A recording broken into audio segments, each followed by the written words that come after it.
അങ്ങോട്ട് കേരള മോളില് നിങ്ങൾക്കുള്ള സദ്യ ഞാൻ വെച്ചിട്ടുണ്ട്. അപ്പോ ഇവിടെ സദ്യയൊക്കെ കൊടുക്കുന്നുണ്ടല്ലേ? ഇപ്പൊ കിട്ടും നല്ല സദ്യ. ആവശ്യം പോലെ വാങ്ങിച്ചോ. മിണ്ടാണ്ട് നടക്കടാ. നിന്ന് കുണുങ്ങാതെ നടക്കടാ. എടാ പരനാറി, ഇതുവരെ ഞാൻ തല്ലിയില്ലല്ലോ. അപ്പോഴേക്കും കിടന്ന് അലർച്ച തുടങ്ങിയ നിനക്കൊന്ന് കൈ പോരാ.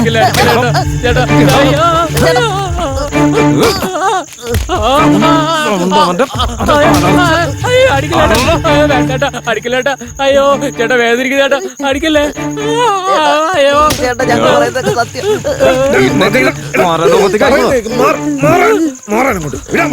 നീ എന്താ കാണിക്കുന്നേ? നിനക്കെന്താ പ്രാന്ത് പിടിച്ചിരിക്കാണോ? ഉമ്മാരെ അടിച്ച് കൊല്ലുന്ന എന്തിനാ? യുവമാരെ കട്ടെന്ന് സമ്മതിച്ചു കഴിഞ്ഞല്ലോ, ബാക്കിയൊക്കെ പോലീസ് നോക്കിക്കോളും. വിട്. ഇട ശങ്കര, നിനക്കെന്തിനാ ഇത്രയും ദേഷ്യം വരുന്നേന്നേ? പോലീസ് എങ്ങാനും കാര്യം അറിഞ്ഞു കഴിഞ്ഞാ യുവമാരോട് എന്നെ കൂടി പൊക്കി കൊണ്ടുപോകില്ലേ? പോലീസ് എന്തിനാ ഇതിനകത്തേക്ക് നിന്നെ കൊണ്ടുവരുന്നേ? പിന്നല്ലാതെ ആ മെഷീൻ പൊളിച്ചെടുത്തിട്ടല്ല നമ്മളാ മാത്തൻ ചേട്ടന്റെ ബെഞ്ചുണ്ടാക്കി കൊടുത്ത്.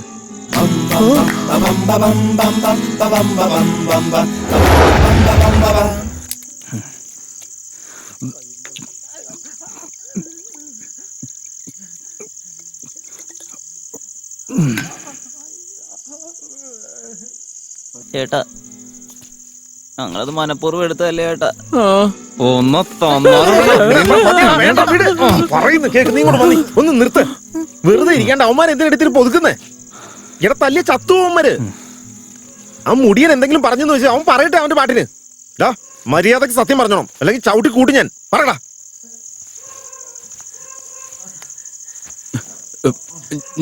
ഞാൻ പറയാട്ടാ.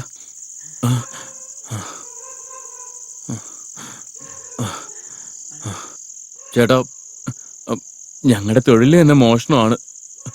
ഞങ്ങളുടെ എല്ലുമുറിയെ പണിയെടുക്ക്, എന്നിട്ട് പല്ലുമുറിയെ തിന്നാന്നൊക്കെ പറഞ്ഞാൽ ഞങ്ങളെ കൊണ്ട് എങ്ങനെ പറ്റാനാ? നാട്ടിൽ പോയി അവിടെ പാടത്ത് വല്ല കൃഷിയും ചെയ്യാന്ന് വിചാരിച്ച ആ സ്ഥലത്തിന് വേണ്ടി കടം വാങ്ങി വാങ്ങി ചത്തത് എന്റെ അച്ഛൻ. അതിന്റെയൊക്കെ പലിശ ഉണ്ടല്ലോ എന്റെ തലേ കയറി ഇരിക്കുക. അധ്വാനിച്ച് ജീവിക്കാന്ന് വെച്ചാ കിട്ടുന്ന പൈസ എവിടെ നിന്ന് വരുന്നു എവിടേക്ക് പോകുന്നു എന്നറിയില്ല. അതിന്റെ കൂടെ കടവും തിരിച്ചടയ്ക്കാൻ പറഞ്ഞ എങ്ങനെയാ? അതുകൊണ്ട് ചേട്ടാ, ഒരു ദിവസം പെട്ടെന്ന് അങ്ങനെ മോഷ്ടിക്കാൻ വേണ്ടി ഇറങ്ങി തിരിച്ചതാ. ചെറിയ ചെറിയ മോഷണത്തിൽ നിന്ന് കിട്ടിയ പൈസയൊക്കെ സമാധാനമായിട്ട് എവിടെയെങ്കിലും ജീവിക്കാനുള്ള രീതിയിൽ നമുക്ക് തികയത്തില്ല. ഇങ്ങനെ പോയാ ഞാൻ എന്ന് ഈ കടമൊക്കെ അടച്ചു തീർക്കാനാ? ഒരു ദിവസേ നാട്ടിൽ നിന്ന് വരുന്ന സമയത്ത് ആ മെഷീൻ ഞങ്ങൾ കണ്ടു. അത് പൊക്കിക്കഴിഞ്ഞ ഞങ്ങളുടെ ബുദ്ധിമുട്ടുകളെല്ലാം തീരുള്ളൂ എന്ന് വിചാരിച്ച ഇത്രയും വലിയ കാര്യം ചെയ്യാമെന്ന് ഞങ്ങൾ തീരുമാനിച്ചത്. എന്റെ അമ്മേ, കടം വാങ്ങിക്കഴിഞ്ഞാലേ കടം തന്നവർ ഹൃദയം കുത്തി കീറുന്ന പോലെ ചോദ്യങ്ങൾ ചോദിക്കും. കടം വാങ്ങുന്നവർക്ക് മാത്രമേ അറിയൂ അതിന്റെ ബുദ്ധിമുട്ട് എന്താണെന്ന്.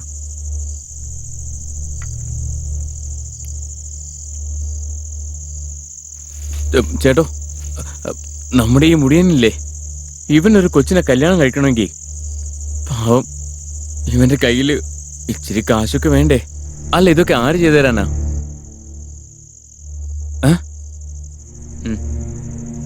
ചേട്ടോ ചേട്ടോ ഞാൻ പറഞ്ഞത് നിങ്ങളൊന്ന് ആലോചിച്ച് നോക്ക്. ശരിക്കൊന്ന് ആലോചിച്ച് നോക്ക്. ആലോചിക്കാനൊന്നുമില്ലടാ, നീ പറയുന്നതൊക്കെ സത്യം തന്നെയാ. കടം കയറി കഴിഞ്ഞാലേ അതോടെ മുടിഞ്ഞല്ല. ഓരോ ആവശ്യത്തിന് കടം വാങ്ങിക്കും, പിന്നെ അതിന്റെ പലിശ അടയ്ക്കാനായിട്ട് പിന്നെയും നമ്മൾ കടം വാങ്ങിക്കും. അതിനിടയ്ക്ക് വല്ല സൂക്കേടും വന്ന മരുന്നിന് വേണ്ടി കടം വാങ്ങിക്കും. ആരെങ്കിലും ജനിച്ചാലും ചത്താലും ഒക്കെ കടം വാങ്ങിക്കും. കൃത്യമായിട്ട് അടയ്ക്കാൻ പറ്റിയില്ലെങ്കിൽ എല്ലാരും കൂടെ പെരുവഴിയിലേക്ക് ഇറങ്ങേണ്ടി വരും. ജീവിതം പെരുവഴിയിലായി പോവും. കടം വാങ്ങിക്കുമ്പോൾ നമ്മൾ എന്താ കരുതുക, എല്ലാം നല്ലപോലെ ആവണമെന്നല്ലേ? പക്ഷെ അത് തിരിഞ്ഞു കടിക്കുന്നൊരു പാമ്പായി മാറിയ. കൃഷി ചെയ്യുന്നതെന്ന് പറഞ്ഞാലേ ഷുഗർ രോഗം വരുന്ന പോലെയാ. നമ്മുടെ നാവിന് മധുരം വലിയ ഇഷ്ടമാ, പക്ഷെ ശരീരത്തിനത് കേടാ.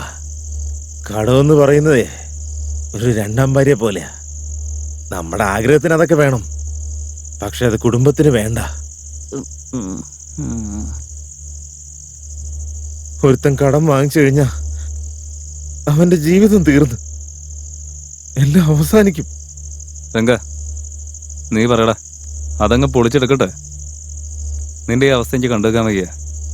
എന്ത് പണ്ടാരായാലും വേണ്ടില്ല, ഇനി അത് പൊളിച്ചിട്ട് കാര്യമുള്ള. നീ വന്നേ. ചേട്ടാ, ഈ മോഷണം എന്ന് പറയുന്നത് അത്ര എളുപ്പമുള്ള കാര്യമൊന്നും അല്ല.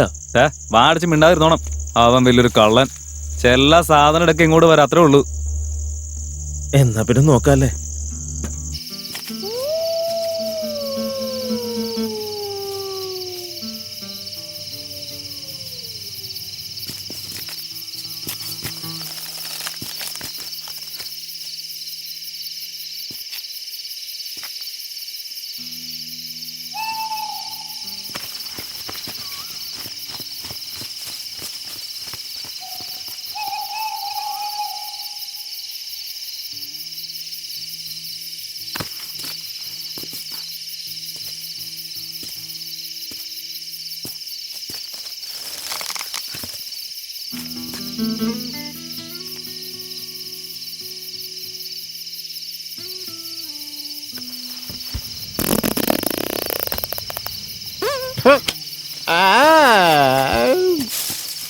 നിൽക്ക.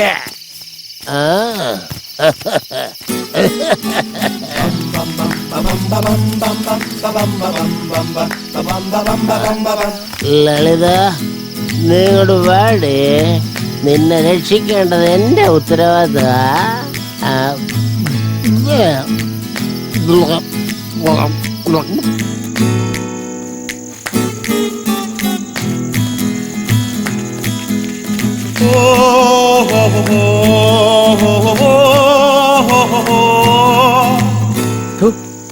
ചോറ് തിന്നുന്നവനാണെങ്കിൽ ഇത്രയും നാറിയമാണ് എന്തായാലും വരില്ല. ഇങ്ങനൊരു വൃത്തികെട്ടവൻ. എന്റെ ദൈവമേ, എന്നെ കൊണ്ട് പറ്റില്ല. ഈ കക്കുന്ന പണിയൊന്നും എന്നെ കൊണ്ട് പറ്റില്ല. അവനെന്റെ മൂക്കിൽ പടക്കം പൊട്ടിച്ചില്ലായിരുന്നെങ്കിലേ സുഖമായിട്ട് അതങ്ങ് എടുത്തിട്ട് വരായിരുന്നു. മാത്തഞ്ഞാന്റെ കയ്യിലെങ്ങാനും കയറി കൊടുത്തായിരുന്നെങ്കിലേ അതോടെ തീർന്നേനെല്ലാം. മണ്ടന്മാര് മുട്ടുകാല് കൂട്ടിടിച്ച ചിരട്ട പൊട്ടാറേ. ആരും തെറ്റിയതില്ലാന്നുണ്ടെങ്കിലേ പിന്നെ പിള്ളേര് പോലും ഉണ്ടാവത്തില്ലല്ലോ. അതുപോലും അത്രയ്ക്ക് ഈസി അല്ലടാ. ആ പറഞ്ഞ ശരിയാ. അതെ, ഇതിന് മാത്രം ആലോചിക്കാൻ എന്തിരിക്കുന്നു? ഒന്ന് ഉമ്മെന്ന് പറഞ്ഞാ മതി. ഒരൊറ്റ അടി. അത് കഴിഞ്ഞാലേ തല 2 പീസായി കിടക്കും. ഞാൻ വന്നാ മുടിയെടുത്ത് കയറുണ്ടാക്കും ഞാൻ. പോലീസുകാരെ പിടിക്കുമെന്ന് ആലോചിച്ച് പേടിച്ചോടി ഇവിടെ കയറി വന്നപ്പോ ആളെ കൊല്ലാനുള്ള പ്ലാനും കൊണ്ട് വന്നേക്കാവൻ. ആദ്യം അടിച്ചു കൊല്ലണം നിന്നെ. അയ്യോ, നമ്മളിപ്പോ എന്താ ചെയ്യണ്ടേ? നിങ്ങളൊന്നും മിണ്ടാതിരുന്നേ, ആദ്യം ഒന്ന് ആലോചിക്കട്ടെ.